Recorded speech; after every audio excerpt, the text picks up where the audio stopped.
Hello everyone, welcome to true IAS and PCS. दोस्तों, terms and concepts के context में हम लोग कुछ और टर्म्स को डिस्कस करते हैं, कंसेप्ट्स को डिस्कस करते हैं with respect to international relations and international organisations. अभी तक हम लोग 3 कंसेप्ट्स के बारे में कॉम्प्रिहेंसिव तरीके से डिस्कस कर चुके हैं। एक है हमारा ABM, anti ballistic missile, accidental war और एक्ट ऑफ वॉर। आज के लेक्चर में दोस्तों हम बात करेंगे एक्टर के बारे में। आईआर के कंटेक्स्ट में एक एक्टर कौन होता है, ठीक है। अब ये कोई एक्टर सीरियल या मूवीज वाला एक्टर की यहां पर बात नहीं हो रही है। कोई ऐसा पर्सन या ऐसी ऑर्गेनाइजेशन जो इंटरनेशनल कंटेक्स्ट में एक भूमिका निभाते हो, उनका एक अहम रोल हो और उनके कोई एक्शन लेने से भूचाल आ जाए, हड़कंप मच जाए, या वर्ल्ड का पावर स्ट्रक्चर या जियो पॉलिटिकल स्ट्रक्चर चेंज होने लग जाए, ऐसा उस एक्टर का वर्चस्व होना चाहिए। एक बात मैं पहले क्लियर कर दूं आपको। काफी लोग ये मानते हैं कि एक्टर यहां पर कोई एक पर्सन हो सकता है। सुनने से ऐसा लग सकता है किसी को कि कोई ये बोले, सही सर, आईआर में ना जो सबसे वर्चस्वधारी, जिसका बहुत ज्यादा वर्चस्व हो, अगर ऐसा कोई एक्टर है तो वो यूएसए का प्रेसिडेंट हो सकता है। मान लो कि अगर हम बात करें डोनाल्ड ट्रंप की, जो बाइडेन का तो नाम दूर दूर तक आता नहीं है। जब से उन्होंने प्रेसिडेंसी संभाली है, उन्होंने ऐसा कुछ महान तो करा नहीं, यूएसए का डाउनफॉल ही हुआ है उनके पूरे के पूरे कार्यकाल में। और नवंबर में जो इलेक्शंस हैं, Kamala Harris versus Donald Trump, जो बाइडेन ने तो अपना नाम पहले ही खींच लिया है। अब चांसेस ये हैं कि ट्रंप बन सकते हैं, इसलिए मैं एक फ्यूचरिस्टिक प्रोडिक्शन करके ट्रंप का एग्जांपल लेकर चल रहा हूँ। ओके, मान लो डोनाल्ड ट्रंप दोबारा जो है प्रेसिडेंट बनते हैं अमेरिका के, तो आप ये कहोगे कि सर इनका वर्चस्व होगा बहुत ज़्यादा और ये एक एक्टर है। चलो, आपकी बात एक बार के लिए मान भी लेते हैं कि अमेरिका के प्रेसिडेंट का वर्चस्व बहुत ज़्यादा होता है। जो बाइडेन तो बूढ़े थे और उनको भूलने की बीमारी भी है, वो दवाइयाँ भी लेते हैं, तो वो इतना कुछ कर नहीं पाए अपने कार्यकाल में। लेकिन ट्रंप अगर वापस आते हैं तो ट्रंप के कार्यकाल में ट्रंप को हेट्रेड भी मिली तो प्यार भी मिला। ट्रंप ने अमेरिका का पैसा भी बहुत ज़्यादा बचाया, अपने आप को वेरियस यूनाइटेड नेशंस के ऑर्गन से और इंटरनेशनल ट्रीटीज से और उसकी ऑब्लिगेशन से विड्रॉ करके ट्रंप ने अपने कार्यकाल में जाते जाते ये काम भी करा कि अमेरिका की फोर्सेस को, जो अफगानिस्तान में तालिबान से वो जो लड़ रही थी और बेफालतू में इतने मारे जा रहे थे अमेरिका के सोल्जर्स, बाहर खींच लिया। हालांकि वो जो बाइडेन ने जब गद्दी संभाली थी, उनके कार्यकाल में जाते हुए ये पूरा कंप्लीट विड्रॉल का प्रोसीजर कंप्लीट हुआ था, लेकिन इसका एक्शन जो है, जो इनिशिएट करा था, वो डोनाल्ड ट्रंप ने करा था। अब मैं इतनी सारी बातें आपको अमेरिका के प्रेसिडेंट के बारे में बता रहा हूँ, तो आप ये कहोगे कि यस सर, हम जानते हैं, थोड़ी बहुत नॉलेज हम भी रखते हैं कि अमेरिका की प्रेजेंस वर्ल्ड वाइड है, ग्लोबल प्रेजेंस है, और अमेरिका का प्रेसिडेंट एक तरीके से वर्ल्ड के प्रेसिडेंट की तरह काम करता है। वो वर्ल्ड का प्रीमियर है, वो वर्ल्ड का सुप्रीम कमांडर है, वो वर्ल्ड का प्राइम मिनिस्टर है। ऐसे उसका वर्चस्व होता है। एक बार के लिए आपकी बात को अगर मान भी लिया जाए, तो पॉइंट ये है कि आप अमेरिका के प्रेसिडेंट को अगर अपनी नज़रों में इतनी इंपॉर्टेंस देते हो तो आप गलत नहीं हो, क्योंकि हिस्ट्री हमें ये बताती है ना। लेकिन जब हम एक्टर की बात करते हैं ना दोस्तों, actor is not associated only with a person. कभी कभार एक कंट्री का वर्चस्व उसके साथ जुड़ा हुआ जो उसका प्रेसिडेंट है, जैसे अमेरिका, और अमेरिका के साथ जुड़े हुए उसके जो प्रेसिडेंट्स हैं, पास्ट में जितने भी रहे या फ्यूचर में जितने भी आने हैं, उनका वर्चस्व ज़रूरी नहीं है, उनकी औकात ज़रूरी नहीं है कि जैसे अभी तक चलती चली आ रही है वो वैसे ही चलती चली आए। हो सकता है कि अब पूरे के पूरे नेशन स्टेट में, अमेरिका एज अ कंट्री में, उसके प्रेसिडेंट के करियर में हमें डाउनफॉल देखने को मिले with regard to their power, with regard to their वर्चस्व, कि उनकी प्रेजेंस कितनी है, वो उनकी बातें मायने कितनी रखती हैं। कभी कभार जब कुछ कंट्रीज या कोई एक ऑर्गेनाइजेशन सामने आता है, तो वो हो सकता है कि एक पर्टिकुलर कंट्री उसके प्रेसिडेंट के वर्चस्व को वो ज़मीन में रौन दे, धूल में मिला दे, मिट्टी में मिला दे। तो 100 बात की एक बात, टॉपिक स्टार्ट करने से पहले एक बात मैं आपको क्रिस्टल क्लियर बता देता हूँ, जो कि पहली लाइन में मैंने लिखा भी हुआ है। इंटरनेशनल रिलेशंस के कंटेक्स्ट में एक्टर सिर्फ और सिर्फ आप किसी स्टेट को नहीं कह सकते दोस्तों। It is not only about nation state. और स्टेट का मतलब मैंने आपको बताया था, जिसको आपको यहाँ पर समझना है आईआर के कंटेक्स्ट में नेशन स्टेट, या जिसको आप आम भाषा में बोलते हो एक कंट्री। एक्टर आईआर के कंटेक्स्ट में सिर्फ ये नहीं होता। और एक बात और मैं आपको बता देता हूँ, एक चीज़ से और अपग्रेड कर देता हूँ। ये जो टर्म है एक्टर, पहले स्टेट टर्म बहुत मायने रखती थी। क्यों मायने रखती थी? जैसा कि मैंने आपको बताया, अगर मैं आपको बोल रहा हूँ USA as a nation state, America as a nation state, तो आपकी नज़रों में उसकी इंपॉर्टेंस बहुत बढ़ जाएगी, क्योंकि कोल्ड वॉर के टाइम से अभी तक आप देखोगे तो आपको पता लगेगा कि अमेरिका ने ही पूरे के पूरे ग्लोब पर एक यूनिपोलर जो स्ट्रक्चर है वो बिल्ड कर रखा है। अमेरिका ही पूरे वर्ल्ड में सबसे वर्चस्वधारी कंट्री है, जिसको हम कहते हैं एक प्रकार से कि उसने हेजीमोनिक स्ट्रक्चर जो है, जो हेजीमोनिक पावर है, वो छवि अपने आप की बना रखी है पूरी दुनिया में, पूरे विश्व के सामने, पूरी यूनाइटेड नेशंस के सामने। लेकिन ये स्टेट जो है, ये टर्म पहले यूज होता था। स्टेट वर्ड की कुछ ना कुछ लिमिटेशंस हैं। जैसे अमेरिका को आप बहुत ज़्यादा पावरफुल अगर समझते हो, ये भ्रम आने वाले टाइम में वक्त आपका तोड़ देगा, और नेक्स्ट स्लाइड में मैं आपका तोड़ दूंगा। ठीक है, क्योंकि थोड़ी बहुत चीज़ों से तो आप रूबरू हो ही।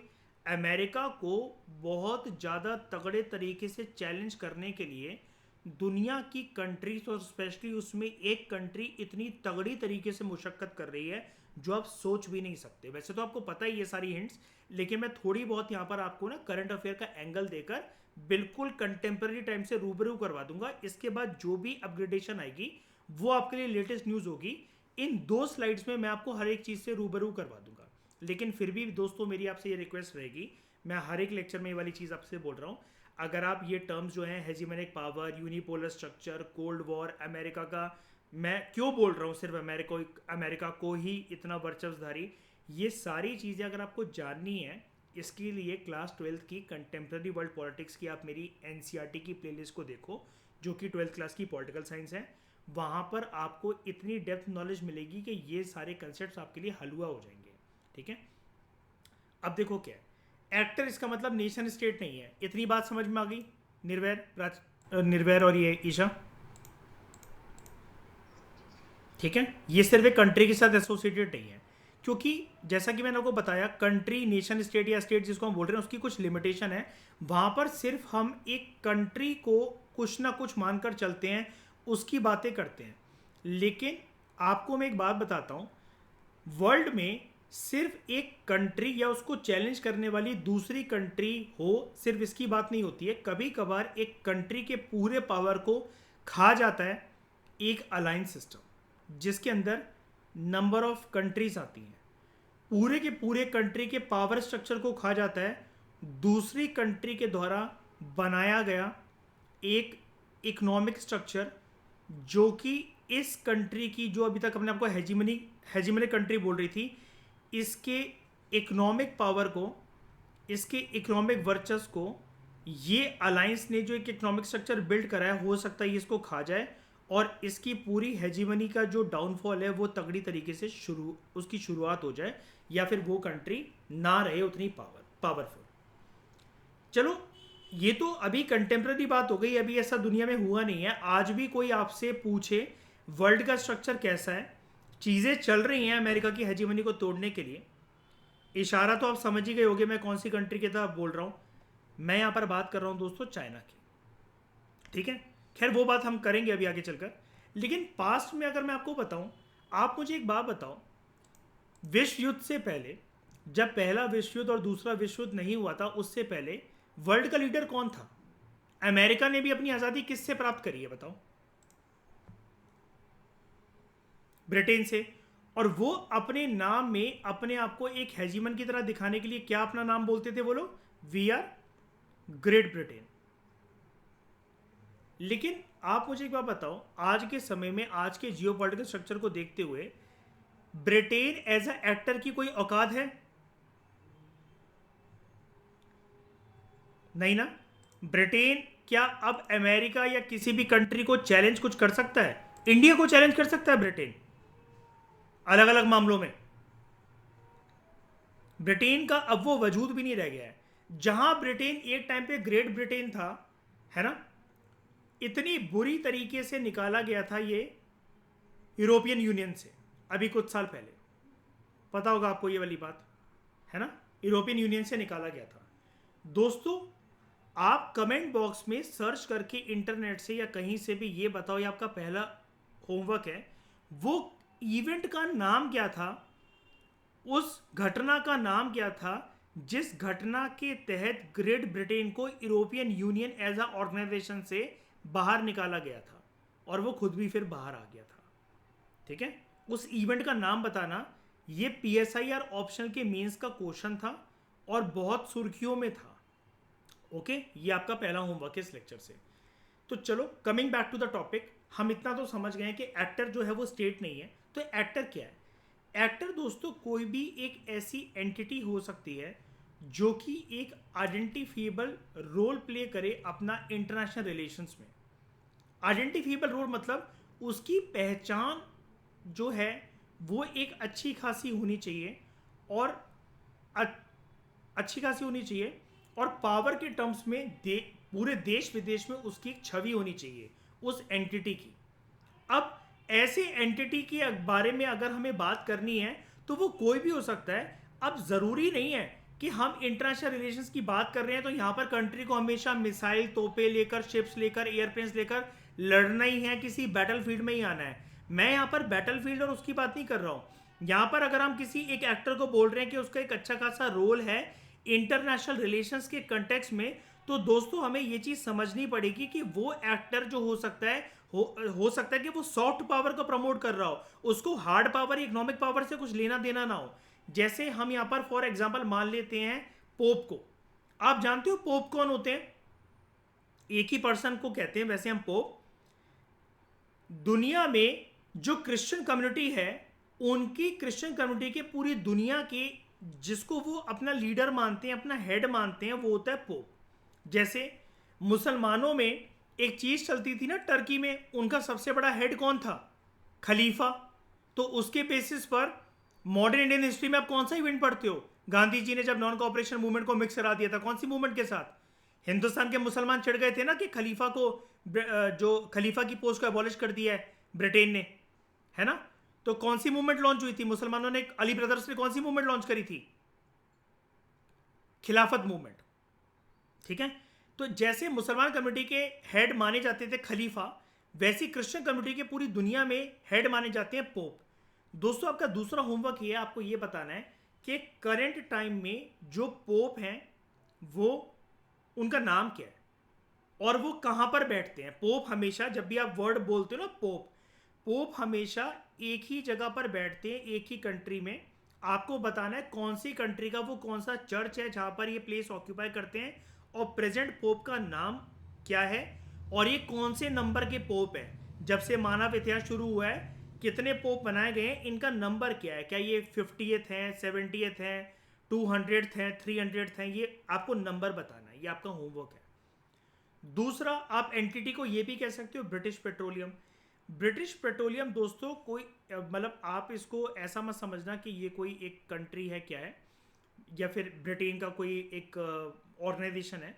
ब्रिटिश पेट्रोलियम एक कॉरपोरेशन है, एक प्राइवेट एंटिटी है, लेकिन वर्ल्ड में, पूरी दुनिया में पेट्रोलियम के मामले में इसका अच्छा खासा वर्चस्व रहता है और ये one of the largest entity है जो कि बहुत ज़्यादा हद से ज़्यादा प्रॉफिट जो है, जो ब्रिटिश पाउंड्स हैं, ये अर्न करते हैं by selling their petroleum and petroleum products, particularly petroleum, liquid petroleum.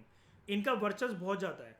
आप कहोगे सर हमने तो इनके बारे में नहीं सुना, तो यार जब मैंने इसको पढ़ा था तो मैंने भी नहीं सुना था, ये चीज़ मुझे सर्च करने पे मिली थी। फ्रैंकली स्पीकिंग मैंने ब्रिटिश पेट्रोलियम का नाम नहीं सुना था पहले, इस कंटेंट से पहले, जब तक मैंने इसको नहीं देखा था और सर्च नहीं करा था इसके बारे में।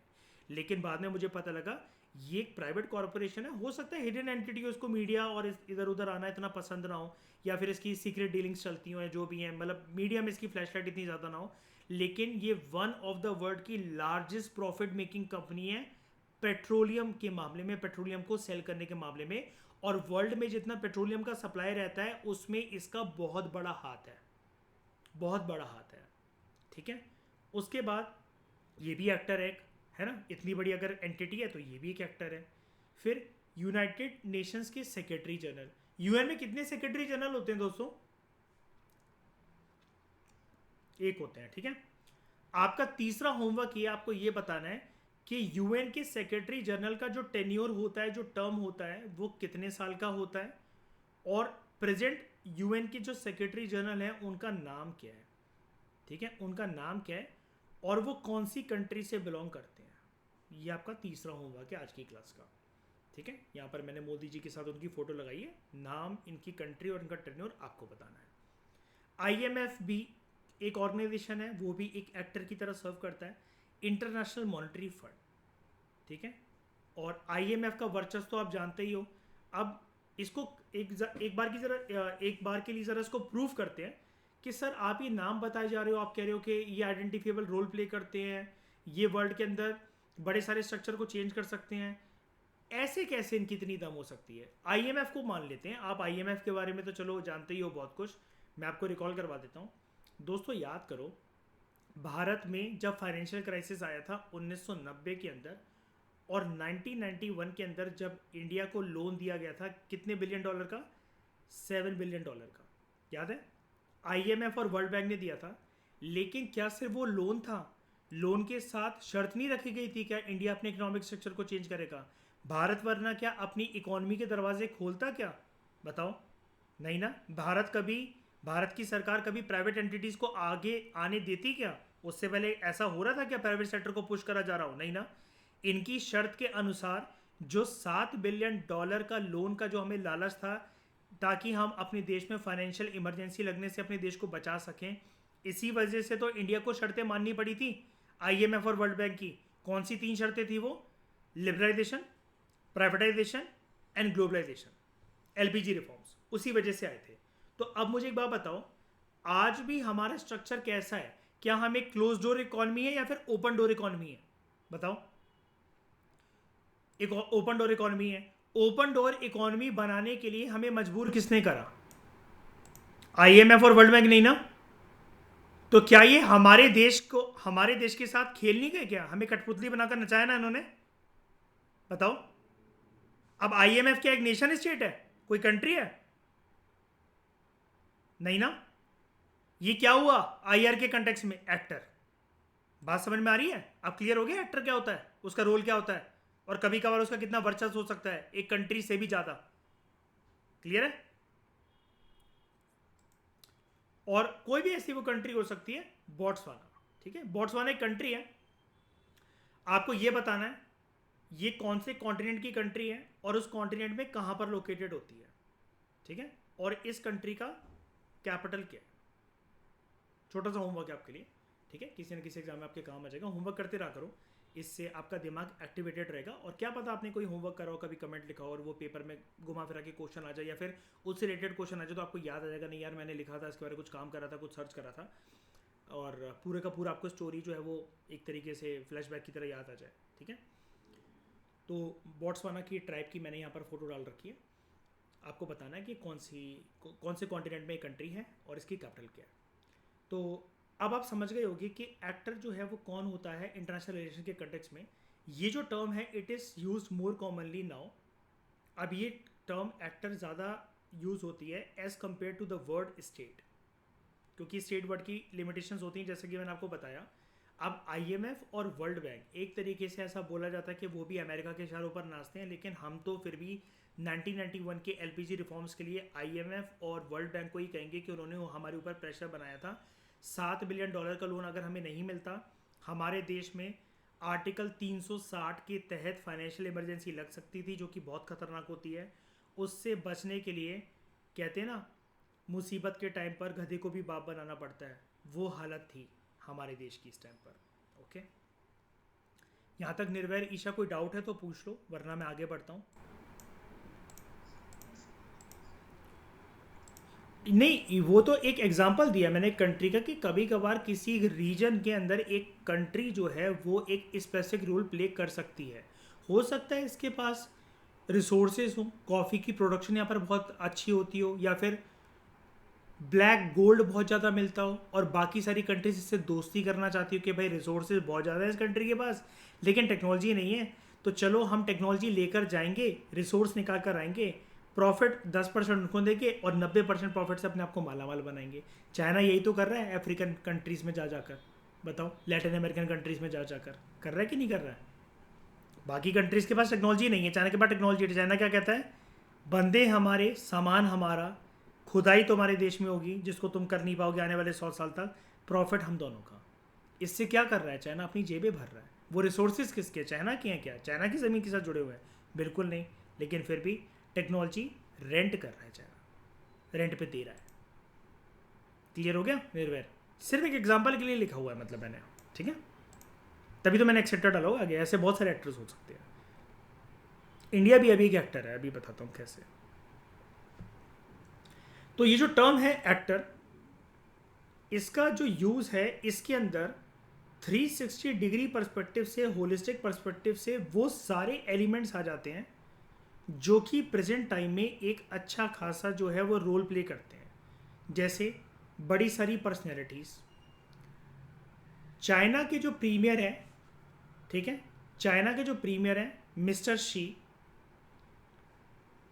इनका बहुत सालों से मकसद था कि अमेरिका के डॉलर को, जो कि वर्ल्ड की एक वर्चस्वधारी करेंसी है, पूरा ट्रेड अमेरिकन डॉलर में होता है, हमें इसकी हेजिमनी को ख़त्म करना है, चाइना को ख़त्म करना है।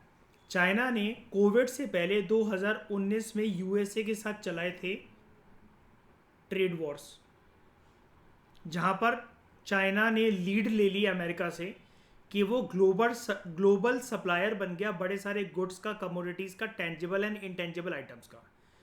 आपको सुनकर ये ताजुब होगा निर्वैर ईशा, चाइना आजकल सर्विस के नाम पर पता है क्या बेच रहा है, इसने कुछ बंदों को ट्रेन कर रखा है जो कि बहुत ज़्यादा एक्सपर्ट हैं रनिंग में, स्पोर्ट्स में, मार्शल आर्ट्स में, कुंग-फू में, कराटे में, और ये इसने एक ग्लोबल पुलिस फोर्स बनाई है। मतलब क्या है कि पूरी दुनिया को इकट्ठा नहीं करा है तो वो चाइना के बंदे, उनकी फोर्स बनाई है और ये कंट्रीज़ को रेंट आउट कर रहे हैं सर्विस कि अगर आपके देश में किसी भी तरीके की अफरा तफरी है, जान माल की हानि हो रही है, आपसे अपने देश में सिविल वॉर या कोई भी जो कोई ग्रुप्स जो हैं वो उत्तेजना दिखा रहे हैं, कंट्रोल नहीं कर पा रहे आप उनको, कोई कम्युनल राइट्स को कंट्रोल नहीं कर पा रहे, just borrow this police on such and such amount of rent, और ये आपके देश में जिस काम को आपकी आर्मी, मिलिट्री, नेवी नहीं कर पा रही, आपकी पुलिस नहीं कर पा रही, आपका प्रशासन नहीं कर पा रहा है, ये करके दे देंगे। सुना आपने इस बारे में? रिसेंटली अभी चाइना ने 2024 में ये ऐसी फोर्सेस रेडी करना स्टार्ट करी है। दिमाग सोच रहे हो ईशा, चाइना का कहाँ तक जा रहा है पैसे कमाने के टर्म्स में और ग्लोबल प्रेजेंस अपनी बढ़ाने के चक्कर में, ये चीज़ है। तो अमेरिका के साथ इसने लड़े 2019-20 में ट्रेड वॉर्स। फिर चाइना ने पूरी की पूरी तरीके से ये सोच लिया था कि हम अमेरिका के जो डॉलर की जो हेजिमनी है, इसको वैसे हम कहते हैं अमेरिका, जो अमेरिकन डॉलर है ना, अब उसके बिना तो ग्लोबल सप्लाई चेन हो नहीं पाती कंट्रीज़ की, तो कंट्रीज़ को अपने पास डॉलर्स की होर्डिंग करनी पड़ती है, रखना पड़ता है, स्टॉक पाइलिंग करनी पड़ती है, बिना उसके वो कच्चा तेल और बड़े सारे सामान दुनिया से खरीद नहीं सकते हैं। तो कंट्रीज़ ने सवाल उठाया और चाइना ने देशों को भड़काना शुरू करा, वाई डॉलर, तुम्हारी करेंसी क्यों नहीं, अमेरिकन डॉलर ही क्यों, इससे फ़ायदा किसको मिल रहा है, इससे कौन सी करेंसी स्ट्रॉन्ग होती जा रही है। तो अभी चाइना ने ब्रिक्स के सम्मेलन में सारे देशों के साथ मिलकर, ब्रिक्स की फुल फॉर्म होती है Brazil, Russia, India, China, South Africa, इनके साथ मिलकर एक सपना देखा है, we will launch our new currency known as BRICS currency, जिससे हम अमेरिका की डॉलर की हेजिमनी को, अमेरिका के इकोनॉमिक, इसको हम कहते हैं economic power of America, economic hegemony of America, जब हम पैसों की बात करते हैं। और जब कल्चर अमेरिका का पूरी दुनिया में हावी होता है, जैसे इंस्टाग्राम, फेसबुक, अमेरिकन जीन्स पहनना, अमेरिकन कल्चर की तरह अडॉप्ट करना, लुक्स वो अपनाना, ठीक है, कुर्ता पजामा पहनने में शर्म आना, फटी हुई जीन्स जो है जैसे किसी कुत्ते ने फाड़ दी उसको पहनकर बहुत कूल फील करना, ये जो हिंदुस्तान का आदमी अपनी परंपरा को भूलकर अमेरिकन बनता जा रहा है, तो अमेरिका ने ये साइकोलॉजी हमारी ख़राब करी है। इसको हम कहते हैं सॉफ्ट पावर या सॉफ्ट हेजिमनी ऑफ अमेरिका। और हार्ड पावर होता है जब अमेरिका, जैसे मैंने आपको बताया था लास्ट क्लास में, इराक ने जब कुवैत के ऊपर इन्वेजन करी थी गल्फ वॉर के टाइम पर 1990 में 1990 में, तब अमेरिका ने 34 प्लस कंट्रीज़ का 40 प्लस कंट्रीज़ का 2 बार अमेरिका ने जो है घुसपैठ करी थी इराक में, और उसने तब जाकर इराकी फोर्सेस को धूल चटवाई थी। तब उसने अपने वेपन्स का, अपनी आर्टिलरीज का, अपने आर्मामेंट्स का, अपने पावर का, हार्ड पावर का प्रदर्शन कराया था। तो अमेरिका की ऐसी पावर को हम कहते हैं hegemony as a hard power. जब पैसों की बात हो तब हम उसको कहते हैं hegemony as a economic power. जब कल्चर हमारे ऊपर हावी होने लगे, फूड आइटम्स, ड्रेसिंग स्टाइल हमारे ऊपर हावी होने लगे, सोशल मीडिया हमारे ऊपर हावी होने लगे, तब हम उसको कहते हैं hegemony as a soft power. क्योंकि अमेरिका ये जानता है हर चीज़ बल से नहीं, कुछ कुछ चीज़ें छल से भी छीनी जा सकती हैं। चाइना ने कहा अगर बात ऐसी है तो भाई इसके मामले में फिर तो हम तुम्हारे बाप हैं। चाइना ने देशों की बुद्धि जो है वो पलटने की कोशिश करी, और फाइनली रशिया और चाइना का तो बहुत अच्छा संगम है ही, और रशिया और अमेरिका दुश्मन है। आईआर के कंटेक्स्ट में दोस्तों एक बात कही जाती है, दुश्मन का दुश्मन दोस्त होता है, ठीक है। तो इसी वजह से चाइना और रशिया की जो नज़दीकियाँ वो बहुत बढ़ गई हैं। ब्रिक्स के सम्मेलन ने इन्होंने एक ब्रिक्स करेंसी का उद्घाटन करा, और अब इन्होंने ये डिसाइड करा है कि हम और भी देशों को इसके साथ मिलाएंगे कि आप इस करेंसी के थ्रू अपने ट्रेड को, कच्चे तेल को, जो भी पेट्रोलियम प्रोडक्ट्स, क्रूड ऑयल आप सब मंगवाते हो वो आप इसमें मंगवाओ। ग्लोबल सप्लाई चेन में डॉलर की, अमेरिकन डॉलर की अहमियत को कम करो, इतनी इंपॉर्टेंस मत दो, और उसे कम्प्लीटली एलिमिनेट ही कर दो। आपका होमवर्क ये है, ब्रिक्स सम्मेलन में इस लॉन्च ये जो करेंसी लॉन्च करी गई थी, आपको इसका नेम बताना है। आपको इसका नेम बताना है, इसका नेम क्या है, ठीक है। तो कुछ पर्सनैलिटीज़ जो हैं वो भी being a actor role play करती हैं। जैसे आप चाइना के प्रीमियर को यहाँ पर समझ सकते हो, भारत में आप मोदी जी को समझ सकती हो, क्योंकि मोदी जी ने पूरी दुनिया में जब से कार्यकाल संभाला है, पूरी दुनिया में विश्व भर का टूर कर कर भारत की छवि बहुत अच्छी कर दी है। यही रीज़न है, हमने तालिबान जब सत्ता में आया अफ़गानिस्तान में, हमने पंगेबाजी नहीं करी तालिबान के साथ। हम क्यों अपनी फालतू की इंटरनल सिक्योरिटी को हार्म करना चाहेंगे। भारत ने बहुत अच्छे रिश्ते बनाकर रखे अफ़गानिस्तान के साथ, तालिबान को आश्वासन दिया, जैसे रिश्ते अशरफ घानी जी के टाइम पर थे ऐसे रिश्ते आपके टाइम पर भी रहेंगे। और आज आप यूट्यूब पे जाकर वीडियोस देख लो, तालिबान कितना बड़ा फ़ैन है इंडियन क्रिकेट टीम का, इंडिया के टेस्ट का, फ्लेवर का, मूवीज़ का, कपड़ों का, फूड का बहुत बड़ा फ़ैन है तालिबान। और तालिबान ने भारत को यह आश्वासन दे रखा है, पाकिस्तान अगर आपकी इंटरेस्ट को हार्म करता है, आप एक पल के लिए भी मत ये सोचना कि हम पाकिस्तान का साथ देंगे। पूरा अफ़गानिस्तान के लोग, और हमें जो टेररिस्ट भले ही कहा जाता हो बीइंग अ तालिबान, लेकिन हम आपके साथ हैं, कदम से कदम मिलाकर हम आपके लिए खड़े रहेंगे। और इंडिया का ये जो अप्रोच है इतना ज़्यादा इंडिया के काम आया कि तालिबान ना क्रिकेट को बहुत लाइक करता है।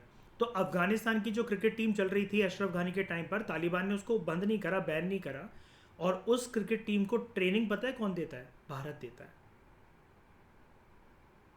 तो ये एक, हम भी एक एक्टर हुए, मोदी जी भी एक एक्टर हुए, रशिया में पुतिन जी एक एक्टर है, इराक में सद्दाम हुसैन जो थे वो एक एक्टर थे। तो ये हो गए पर्सनैलिटीज़, ठीक है। ऑर्गेनाइजेशंस की बात करते हैं, बड़े सारे ऑर्गेनाइजेशंस जैसे यूएनओ को ही आप ले लो, वो भी एक एक्टर है। लेकिन फिर यहाँ पर हमें थोड़ा बहुत शक भी होता है कि ये अपनी भूमिका क्या अच्छे से निभा रहे हैं। जैसे कि मैं आपको बताता हूँ कि यूएन जो है वो अमेरिका के इशारों पर नाचता है। और बात तो ये भी चलाई थी चाइना ने, वो वाली बात हालांकि दबकर रह गई। कोविड के बाद चाइना ने एक बात चलाई थी पूरी दुनिया में कि कोविड को कंट्रोल क्यों नहीं कर पाया यूनाइटेड नेशंस, कंट्रीज के बीच में संगम क्यों नहीं बना पाया, कंट्रीज अपना अपना क्यों सोच रही थी, ग्लोबल सप्लाई चेन डिस्टर्ब क्यों हो गई थी इतनी ज़्यादा with respect to mask, PP kit, sanitisers, oxygen cylinders, क्यों? तो बात पता है कोविड के बाद क्या चली थी? ये जो चाइना है इसने ना एक डिबेट करवाना शुरू करवाई पूरी दुनिया में। डिबेट ये थी, डेमोक्रेसी से अच्छे तो हम हैं, जिसको दुनिया हमें कहती है कि हम कम्युनिज्म को, सोशलिज्म को फॉलो कर रहे हैं। हमने काफ़ी हद तक कंट्रोल करा कोविड को, और डेमोक्रेटिक कंट्रीज़ के बीच में आपसी समझौता तो रहा ही नहीं कोविड के टाइम पर।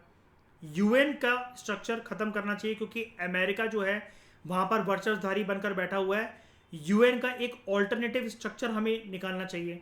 तो निकाला भी गया आगे चलकर, वैसे तो बहुत सारी कंट्रीज ने इसको ज्वाइन भी कर रखा है, एससीओ, शंघाई कॉर्पोरेशन ऑर्गेनाइजेशन। लेकिन एक बहुत बड़े यूनाइटेड नेशन जैसे स्ट्रक्चर की बात चल रही है जिसको पूरी दुनिया ज्वाइन करे, और United Nations as a organisation की डोमिनेंस को, जहां पर अमेरिका का बोलबाला ज्यादा है अंदर से। यूएन अपने आप को दिखाता है कि हम न्यूट्रल हैं, पूरी दुनिया के लिए हैं, लेकिन चाइना का ये कहना है कि चलती तो ज़्यादातर अमेरिका की है, अमेरिका क्योंकि सबसे ज़्यादा फंड रेट इसको देता है। और बहुत सारी बॉडीज़ ऐसी हैं कि जहां पर जिस कंट्री की सबसे ज़्यादा फंडिंग रेट होती है, वोटिंग पावर उसके पास उतनी ज़्यादा हो जाती है। अब ये कौन कौन सी बॉडीज़ होती हैं, कैसे कैसे वर्क करता है फंडा, डोंट वरी, हमारी पूरी सीरीज इसके ऊपर है। इंटरनेशनल ऑर्गेनाइजेशंस, हर एक ऑर्गेनाइजेशन की जितनी दुनिया में ऑर्गेनाइजेशंस हैं, मैं आपको पूरी डिटेल कवर करवाऊंगा। फिर आपको चाहे जो क्वेश्चन है मेंस में आ जाए, जीएस पेपर 2 में, पीएसआई और ऑप्शनल में आ जाए, प्रीलिम्स में आ जाए, you will be in a position to do the question 99% times. That's my personal promise too. 1% का देखो मैं कुछ कह नहीं सकता कि वो कोई करंट अफेयर निकाल के छोटी सी ऑर्गेनाइजेशन न्यूज़ से खोद कर निकाल लें। 100% की तो कोई गारंटी नहीं होती है किसी भी चीज़ में, 99% लेकिन आपके क्वेश्चन हो जाएंगे आपसे, ठीक है। तो ये चीज़ें, तो यहाँ पर ऑर्गेनाइजेशन जो है वो भी एक एक्टर है, बड़े सारे जो इंस्टीट्यूशंस हैं वो भी एक एक्टर हैं। जैसे यही आप इनको आईएमएफ को मान लो, वर्ल्ड बैंक को मान लो, कोई आप इसको मान लो, ये भी एक बहुत बड़ा एक्टर है। आपने स्विस बैंक का नाम सुना होगा,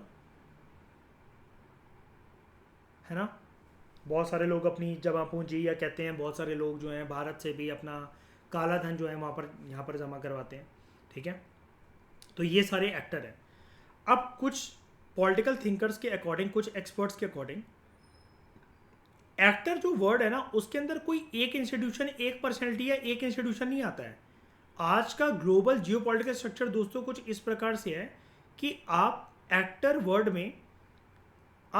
वर्ड को ऐसा समझो कि उसके अंदर एक मिक्स्ड एक्टर मॉडल है, जिसके अंदर कोई एक पर्सन या एक पर्सनैलिटी या एक इंस्टीट्यूशन नहीं है। नंबर ऑफ इंस्टीट्यूशंस के अंदर एक पावर प्ले का गेम चल रहा है।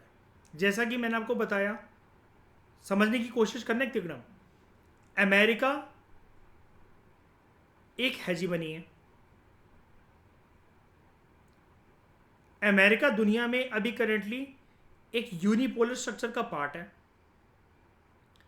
लेकिन चाइना तो इसके साथ पूरी की पूरी तरीके से कदम मिलाकर शतरंज का गेम खेल रहा है ना।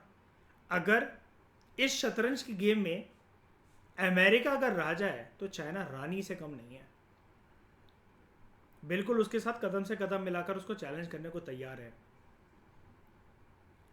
अमेरिका ने 1990 के दशक में फर्स्ट गल्फ वॉर और सेकेंड गल्फ वॉर में, जब सद्दाम हुसैन जो कि लीडर था इराक का, इराक ने कुवैत को इन्वेड करा था, तब तो अपना वर्चस्व बहुत दिखाया था। इतनी सारी कंट्रीज का कोलिजन बनाकर, ये बनाकर Operation Desert Storm, Operation Iraqi Freedom, बहुत सारे ऑपरेशंस लॉन्च करे थे उसने। और ये मतलब हमेशा अमेरिका जब भी किसी कंट्री में घुसपैठ करता है ना दोस्तों, तो उसका एक कोड नेम होता है।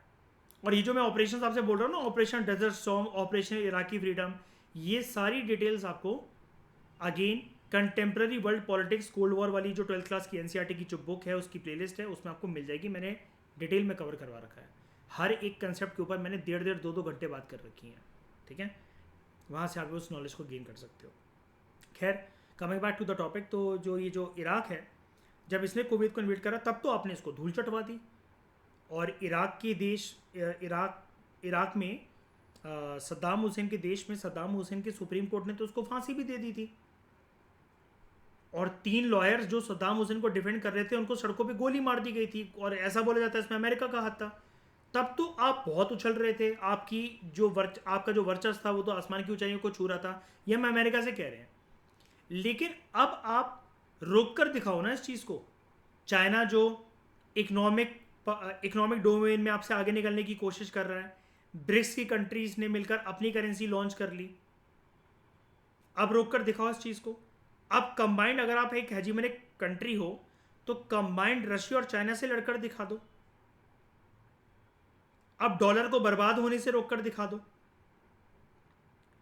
तो पॉइंट यही है कि हमेशा एक एक्टर का गेम नहीं होता आईआर में, ये एक पूरा का पूरा एक मॉडल चलता है, ठीक है।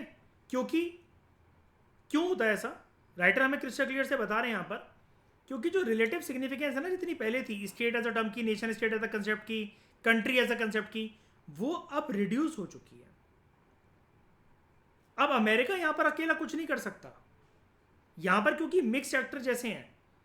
अभी देखो क्या है, भारत ना चाइना के ऊपर इतना ज़्यादा ट्रस्ट नहीं करता, क्योंकि उसको ऐसा लगता है भारत को कि चाइना जो है वो पाकिस्तान को बहुत ज़्यादा सपोर्ट करता है और पाकिस्तान हमारी नेशनल इंटरेस्ट को हार्म करता है। लेकिन भारत थोड़ा सा ओरिएंट अगर होने लगा, उसकी ओरिएंटेशन अगर चाइना की तरफ जाने लगी, तो उसमें बहुत बड़ा हाथ होगा रशिया का। और अगर अमेरिका ने भारत को किसी भी बात पर नाराज कर दिया, अमेरिका पहले बहुत नाराज करता था हमें, बात बात पर दोगलापन दिखाता था। 1971 में हमारा पाकिस्तान से युद्ध चल रहा है, बेफालतू में कूद पड़ा बीच में चाइना के साथ 3 एक्सिस अलायंस बनाकर, चाइना और पाकिस्तान और अमेरिका का एक्सिस अलायंस बन गया था। वो तो शुक्र है कि हमारे पास 1971 में हमने ट्रीटी साइन करी थी, Indo Soviet treaty of peace, friendship and cooperation. वो उसके तहत यूएसएसआर ने हमें सपोर्ट कर दिया था। अमेरिका बहुत बार अपना दोगलापन दिखा चुका है, लेकिन अब अमेरिका को पड़ोस में चाइना है और थोड़े से दूर जाकर पड़ोस में रशिया भी है। अमेरिका को इन दोनों के ऊपर निगरानी रखने के लिए भारत की ज़रूरत है, इसलिए अमेरिका कैसे भी करके भारत को नाखुश नहीं कर सकता। और भारत किसी भी देश की, किसी भी अलायंस की लक्ष्मण रेखा को लांघता नहीं है। ये भारत की शुरू से ही पॉलिसी रही है, जिसको हम कहते हैं नैम। तो भारत दोनों साइडों का फ़ायदा उठाता है। हम ये नहीं कह रहे कि भारत चला गया, भारत मीन है। हम किसी एक कंट्री की तरफ कंप्लीटली ओरिएंट होकर सामने वाली कंट्री को नाखुश नहीं कर सकते। ये हमारी फॉरेन पॉलिसी में नहीं आता। हमारी फॉरेन पॉलिसी का नाम ही नैम है। कोई आपसे कल को पूछे ना, प्रीलिम्स में क्वेश्चन आ जाए इंडिया की फॉरेन पॉलिसी का नाम क्या है, तो आप कहोगे फॉरेन पॉलिसी का भी नाम होता है। जी हाँ, नैम है हमारी फॉरेन पॉलिसी का नाम, कि भारत जो है सबके साथ अच्छे रिलेशन बनाकर रखेगा, लेकिन अपनी लाइन को टो नहीं करेगा, मतलब लक्ष्मण रेखा को क्रॉस नहीं करेगा कि टोटली हमने इस अलायंस सिस्टम को ज्वाइन कर लिया है, टोटली हम सपोर्ट कर रहे हैं नेटो, सीएटो, सेंटो का, वॉर्सो बैट का, टोटली हम सपोर्ट कर रहे हैं अमेरिका का, टोटली हम सपोर्ट कर रहे हैं चाइना का, टोटली हम सपोर्ट कर रहे हैं रशिया का।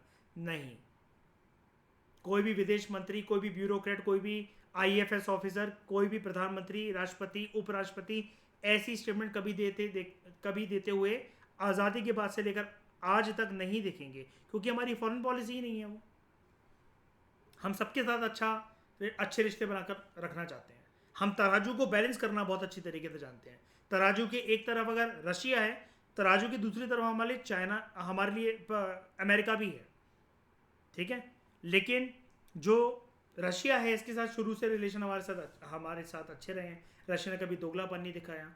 India second largest arms importer है रशियन मार्केट का, मतलब रशिया के पूरी दुनिया में जितने भी आर्म्स, वेपन्स, आर्मामेंट्स, मिसाइल, तोपे, बंदूका, बंदूकें, बारूद, जितना भी ये कुछ सप्लाई होता है लड़ाई झगड़े का सामान, दूसरा सबसे बड़ा देश जो उसकी खरीदारी करता है वो भारत है।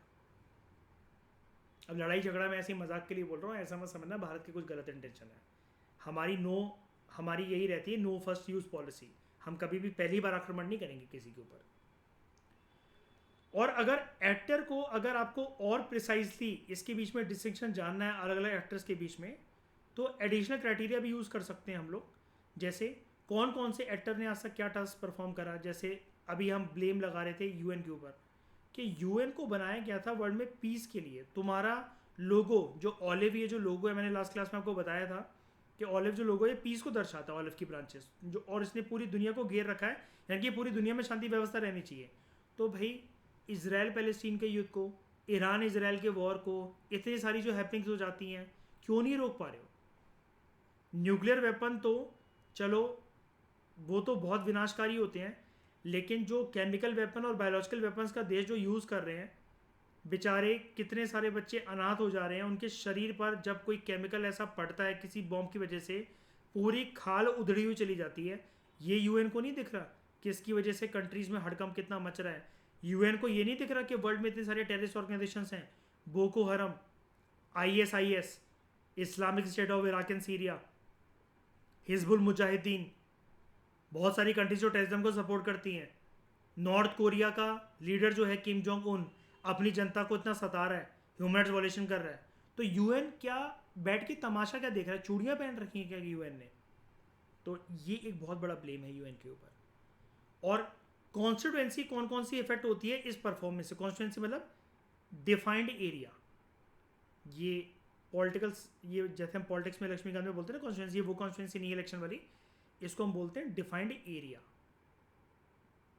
कि किसी एक एक्टर ने, चाहे वो पर्सनैलिटी हो, चाहे वो ऑर्गेनाइजेशन, चाहे इंस्टीट्यूशन हो, ऐसा क्या स्टेप लिया, ऐसा क्या टास्क परफॉर्म करा कि कहीं पर किसी और के जो इंटरेस्ट हैं या किसी एक रीजन में कुछ ना कुछ चीज़ चेंज हो गई।